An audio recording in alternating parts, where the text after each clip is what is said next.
Ain't nobody's running, ain't nobody's hiding, nobody's ducking. I mean, Crawford's going to be right there, ready to trade blows with Canelo Alvarez. Why did you use that word war? Why are you feeling And ask me about tactical advantages. Most of them are Crawford.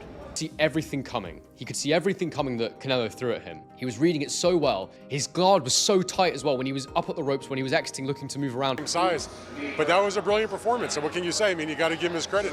He created a lot of history. He dreamt this fight. He willed it to happen.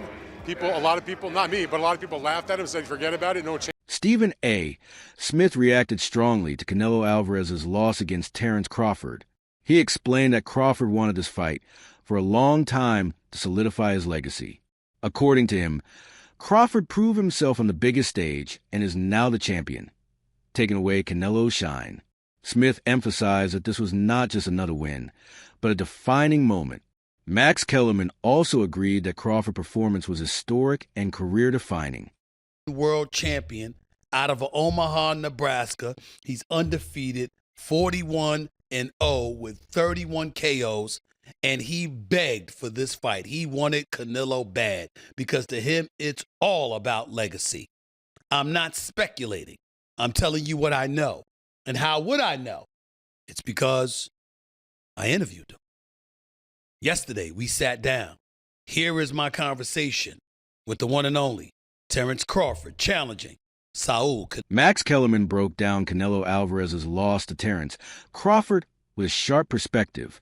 He compared the challenge to moving up multiple weight classes and facing a dangerous opponent who can drag you into a real dogfight for the first time in your career. Kellerman noted that fighters with true confidence seek out tough opposition without worrying about size, speed, or power. He highlighted how Crawford carried that fearless mindset, reminding everyone that for years, Jump up 2 more weight classes and fight a guy who might put him in a dogfight, a real one, for the first time in his career. When we get put in that position, we go find opposition to make that happen. You understand me? So when we go looking for the opposition, we're not concerned about how big they are, how fast they are, how strong they are. We feel like we got enough that we can bring to the table with anybody. That night I fought John Ruiz, I didn't care who was over there. Whoever they brought out that locker room was going to get it. You understand me? That's just what it was. And I think Bud kind of has that feeling. Now, Bud, you got to remember, has been around for a long time. Nobody called him out. You understand me? All the time Floyd came at the boxing, Floyd never said, I want Bud Crawford. No one ever said his name. Hey, all I know is one thing. Israel Mazrimov, he didn't get it. He barely lost. Yeah, but I was just saying, but nobody called his name. No fighter openly called out Bud. In his view, Crawford proved his place among the sport's most respected by embracing that challenge. Shakur Stevenson's admiration for Terence Crawford has always been visible. But after Crawford's emphatic win against Canelo Alvarez, his words carried even more weight. Shakur explained that Crawford not only delivered on everything he promised before the fight, but he also showcased why he is held in such high regard. Stevenson admitted that from the earliest stages of his own career, he had studied Crawford's style, mentality, and discipline. And Molly, with 31 knockouts. He's taken on all comers. I asked him, you're moving up in weight. Why would you not try to get Canelo to come down from 168 to 160 to meet you halfway since Crawford's last fight was at 154? Crawford said, I want what he has. I want to go take it.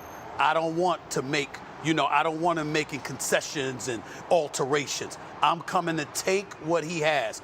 And you look at him, and no one believes that he can't pull it off.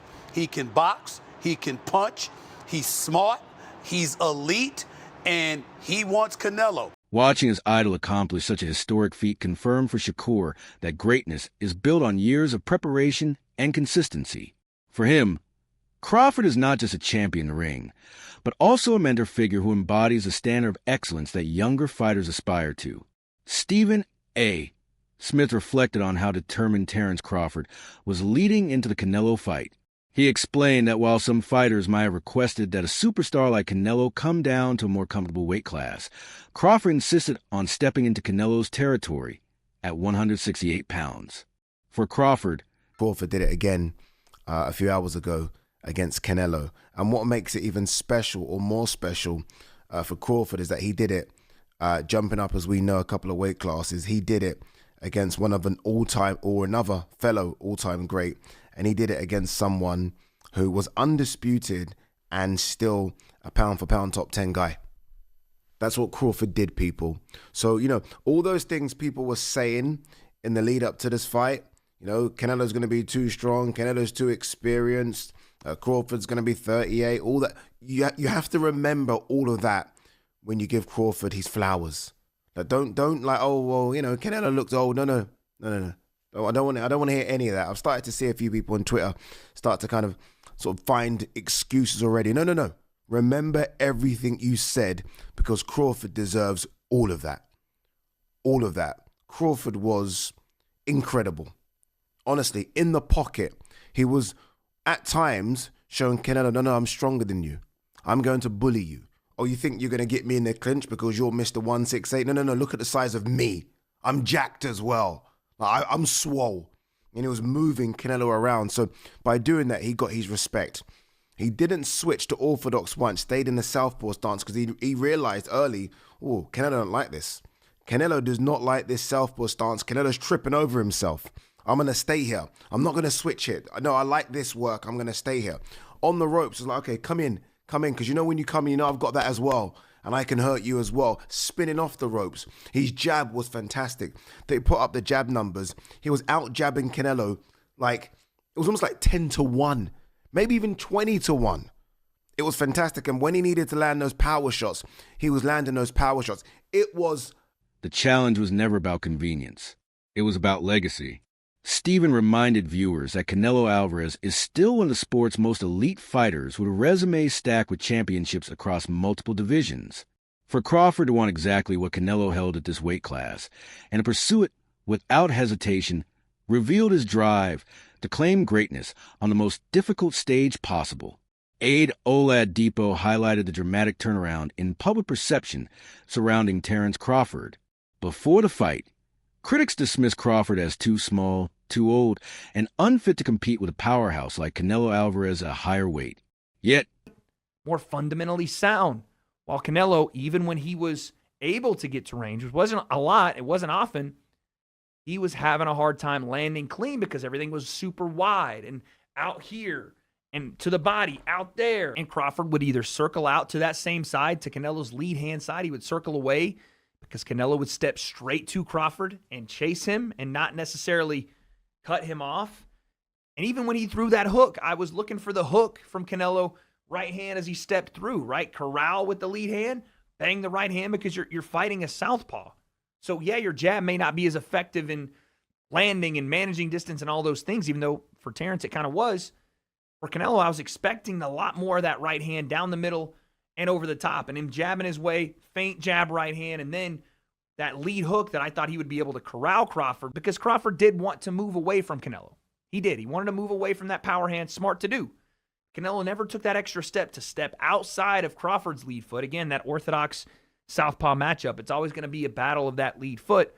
He never took that next step to get outside of that lead foot and then step through Crawford, step to his left where Crawford was going and land his right hand. He just felt like he was falling off to his right with his right hand, and once he fell off to his right after he threw the right hand, there was no follow-ups because he was off balance, and Crawford was out the gate and circling back to reset the action. This was a masterful display from Terence Crawford. And again, I looked at this fight, and I don't want to do the thing where I said, Canelo's washed, he's over the top, he's old. Terence Crawford's older than Canelo. Is he as weathered as far as fights are concerned? No. But you can only do one thing when talking about this fight, and that is give credit to Terence Crawford. If you want. After the fight, many of those same voices were quick to congratulate him, forgetting the doubt they had expressed earlier. Aide emphasized that Crawford deserved every ounce of praise because he achieved the win in the most difficult way possible, moving up from smaller divisions and then challenging a dominant figure like Canelo was not a shortcut. It was a monumental risk. By beating Canelo decisively, Crawford proved he is not defined by size or age, but by skill and sheer determination. The Wade Concept analyst offered an important perspective by shutting down the narrative that Canelo's loss could be dismissed as the decline of a fading champion. He pointed out that Crawford is actually older than Canelo, which means age cannot be used as an excuse for Alvarez's defeat. punches on the back foot, sort of dictating the pace. And then after about round 6 or 7, Canelo Alvarez knew, 1 second. I need a little freshener. Canelo knew he had to step on the gas. He knew he needed to put the fight on its front foot and take it to Terence Crawford and start to try and catch him and bang him on. And when he headbutted Crawford, I thought that could be the start of it. A little bit of a nut, get that down. Yeah, I don't know if there was a cut, but the referee stopped and had a look. And I thought, now Canelo's going to step on the gas. And he did that. He stepped on the gas, he started getting in close, and he started landing a few more shots than he was in the previous rounds, but it wasn't enough. Terence Crawford was able to catch and counter. He was landing a sneaky uppercut from the southpaw stance. He was dominating behind his jab, and then when Canelo stuck it on him, he was dominating up close in the pocket. He was beating him at his own game. Canelo Alvarez must have been fuming in there. He must have thought to himself, what can I do?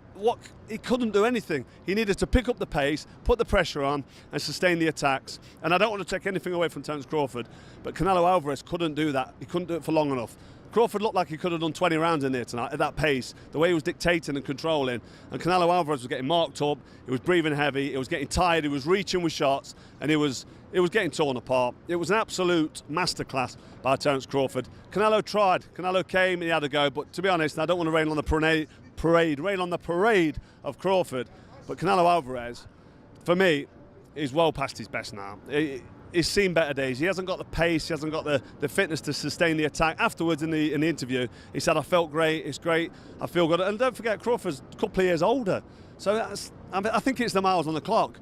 Canelo Alvarez had like 67 fights. I know Crawford's had a fair few fights, but he's about 20 fights behind him. So the miles on the clock have caught up with Canelo Alvarez. Moreover, Canelo entered the ring with clear advantages in weight, power, and comfort in the division.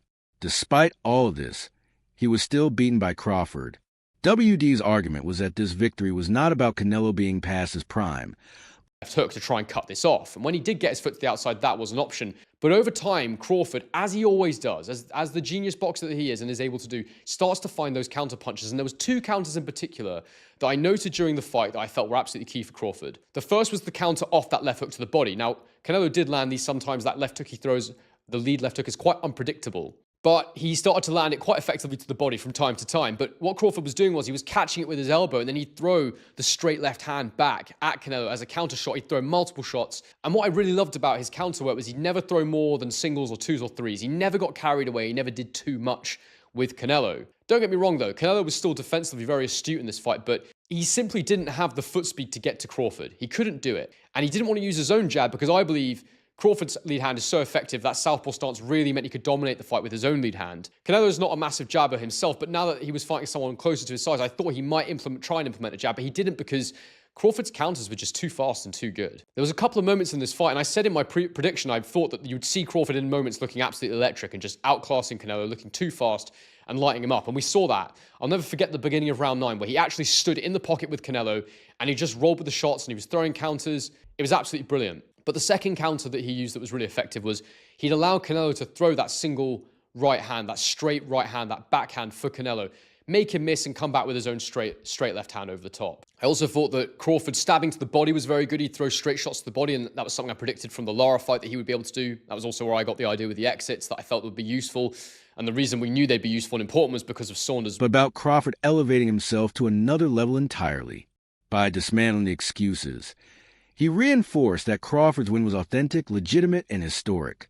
Carl Frock, the former world champion, analyzed Crawford's tactical shift in the middle rounds. He really started to back the supposed bigger guy up, although for me, they looked about the same size.